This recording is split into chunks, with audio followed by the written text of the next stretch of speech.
Welcome back to the deep dive. And I have to be honest with you Okay. and with our listeners. When I saw the source material you dropped for this week, I Yeah. thought it was a prank. I knew you were going to say that. I really did. We've covered, geopolitical strategy, AI ethics, and today we're talking about a picture book, Oh. Buzzley and the Meadow of Many Hearts. Look, I get it. I do. Visually, it is a hard pivot from our usual white papers.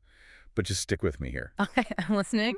If you strip away the bright colors and, the cartoon wings, this isn't just a story about a bee. It's actually a surprisingly sophisticated case study on resource allocation, social anxiety, and the paralyzing paradox of choice. Okay, that is a heavy sell for a character named Buzzley, but I will grant you this. I did read the segment, The Honeybee Who Loved Everyone, and the stress Buzzley feels, that pit in his stomach, that is incredibly relatable. It's supposed to be a Valentine's Day story, but it reads more like a midlife crisis about, network management. That's exactly why I chose it. That's the whole point. We tend to think of children's literature as simple, but the best stories, they act as these, foundational simulations for adult problems. Right.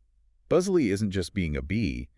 He's dealing with a fundamental economic problem, scarcity, or, at least the perception of scarcity. So let's set the stage for anyone out there who's as skeptical as I was. We're in a sunny meadow. Yep, sunny meadow. We have our protagonist, Buzzley, and the text describes him as a bee who is deeply embedded in his community. He's a super connector. Right, and this is crucial for the setup. He isn't some loner.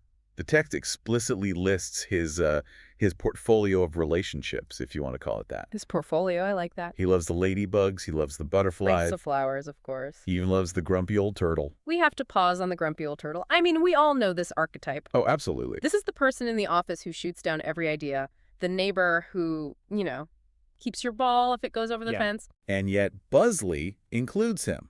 This tells us something really important about Buzzley's baseline psychology. He doesn't require transactional utility to love someone.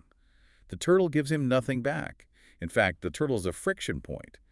But Buzzley values him anyway. Which is what sets up the conflict, because he has this massive capacity for connection. But he's about to hit a structural wall. And that wall is Valentine's Day. The text quotes him, "I don't know who to give my heart to." And this is where the anxiety kicks in. He's got this internal monologue that I think a lot of us have, internalized. Valentine's Day must mean you pick one favorite. This is the Highlander fallacy. There can be only one. Ha, right. It's a binary framework, and he's applying it to a non-binary emotion. Buzzley has convinced himself that love is, a zero-sum game.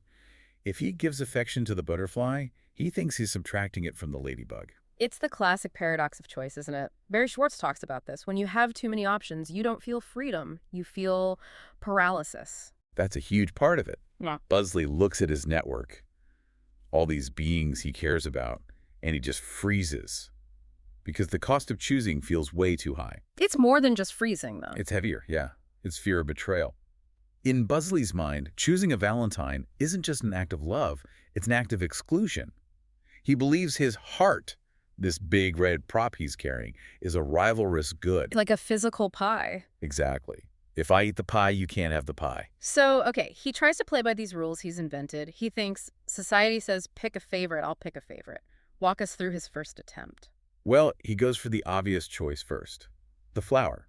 I mean, in the context of a bee, this is the safe, traditional part. It makes sense on paper. So he takes his one big red heart and he offers it to a single flower. But the text is very specific about the feedback he gets. From his own gut, yeah. It says, it didn't feel right. And that feeling is cognitive dissonance. He is trying to force his behavior to match a social script that completely contradicts his internal reality. By elevating the flower, he implicitly demoted everyone else. The exclusivity of it felt like a violation of who he is. So he pivots. He thinks, okay, maybe I just picked the wrong recipient. So he tries the butterflies next. Same result. Same result. Still not right. And this is the moment where the story shifts. It stops being a romance narrative and it becomes a problem-solving narrative. He realizes the variable isn't the who. No. He could give that big heart to the coolest butterfly in the entire meadow and he would still feel terrible. Because the problem is the mechanism. The problem is the big red heart itself. Precisely. The big red heart represents this high-stakes, indivisible unit of value. It's a grand gesture. It's the expensive engagement ring or the singular best friend necklace. Right. And as long as he is operating with that unit size, he's trapped. He can't solve a plural problem with a singular tool. I feel like we see this in corporate settings all the time. A manager wants to recognize their team, but they only have one Employee of the Month plaque.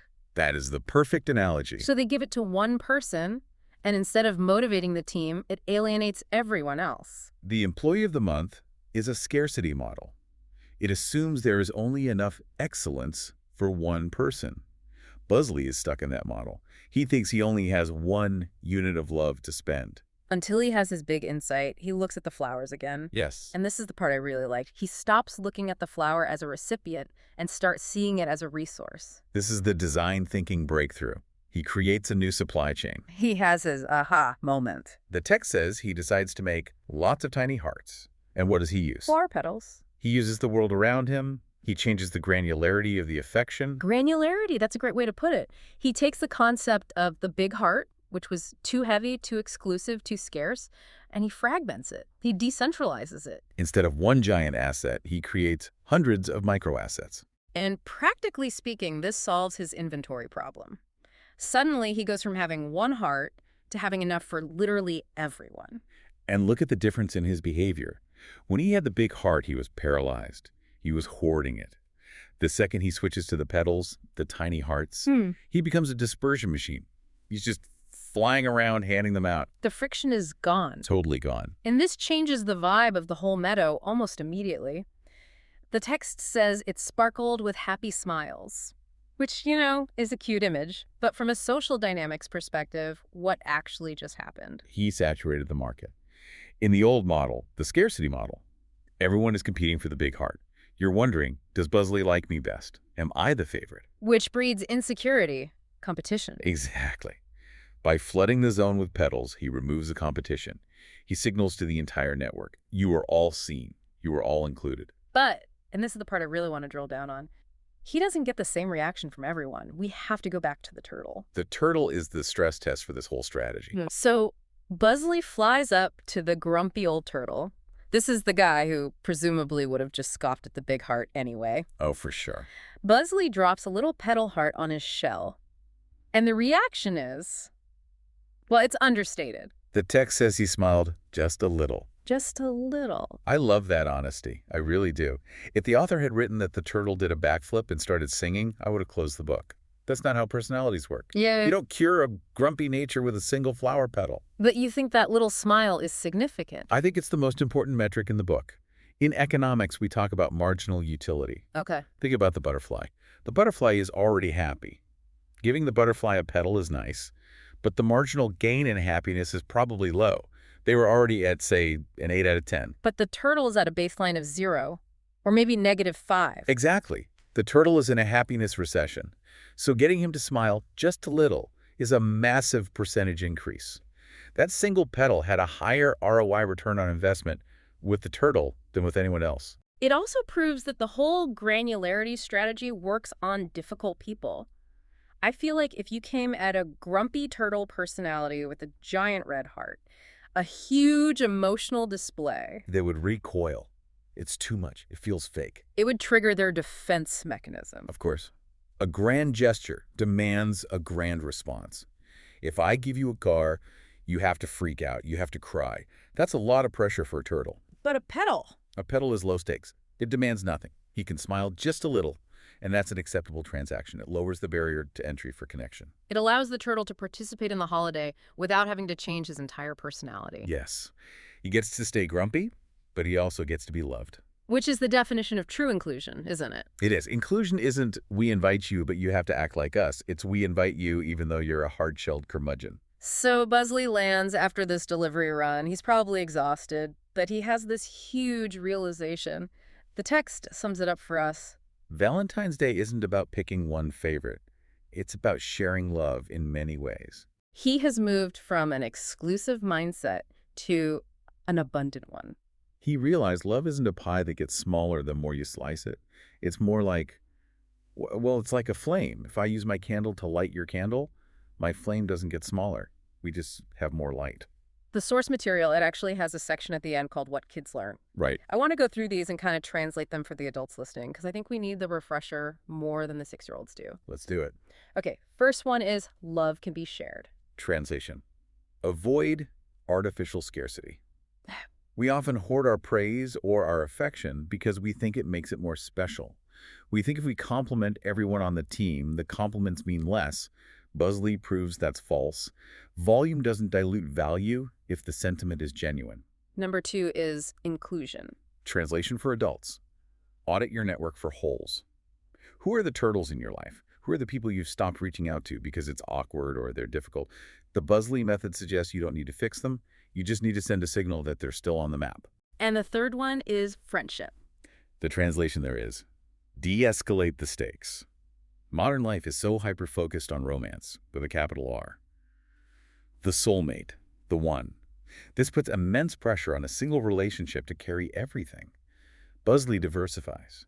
He finds joy in the platonic, the communal. It's a portfolio diversification strategy for happiness. It's funny because we started this conversation joking about the book, but the mechanism Buzzley uses, breaking the big gesture into micro gestures, is actually extremely relevant to how we all communicate now. We live in a world of petals. We absolutely do. I mean, think about it. What is a like on social media? To petal. What's a quick emoji reaction to a text? Just petal. We have the tools to do exactly what Buzzley did. We can distribute tiny units of acknowledgement instantly to anyone, anywhere. But, and I'm going to play devil's advocate here, doesn't that make it superficial? If I just heart your photo, is that real connection? Isn't the big red heart worth more? That's the common criticism, right? Shallow. But look at the turtle. The turtle didn't need a deep, soul-searching conversation. He needed to know he wasn't invisible. Sometimes that superficial signal is actually a lifeline. It just says, I see you. And if you do that enough times, those petals pile up into something substantial. So it's about frequency versus amplitude. The big heart has high amplitude, it's loud, it's big, but you can maybe only do it once a year. Yeah. The petals have low amplitude, but you can have a really high frequency. And consistency builds trust better than intensity. If you ignore me for 364 days and then show up with a giant bouquet, I'm suspicious. Right. But if you send me a petal, a check-in, a funny meme, a smile every few days, I know we're good. So we've analyzed the meadow, we've looked at the turtle psychology. What's the takeaway for the listener who isn't a bee but feels that same pressure? I think the actionable advice is to look for the big red hearts you're carrying around in your own life. Yeah. We all have them. Yeah. I need to write a long, perfect email to catch up with that old friend heart. Or I need to plan the perfect team outing heart. Yes. And because the task feels so big, we procrastinate. And we end up doing nothing. We let the perfect be the enemy of the good. We hold on to the big heart waiting for the perfect moment. And meanwhile, the people around us are getting nothing. So the move is to shatter the heart. Metaphorically. Metaphorically, yes. Break it down. Don't write the 3-page letter. Send the thinking of you text. Don't plan the elaborate dinner party. Bring donuts on a random Tuesday. Just lower the bar for what counts as an act of connection. It's giving yourself permission to be microgenerous. Microgenerosity, that's the term. If you practice microgenerosity, you escape the paralysis. You get out of your head and into the meadow. And you might just get a smile out of the grumpy turtle in accounting. Just a little smile, but that's enough. I have to say, I was skeptical, but this idea of granularity in relationships, it's gonna stick with me. Sometimes the most complex systems are best explained by the simplest stories. Buzzley knows his stuff. So before we wrap up, I want to leave you, the listener, with a challenge. And it's not a big one. That would kind of defeat the whole point. Right, keep it small. A petal. Exactly.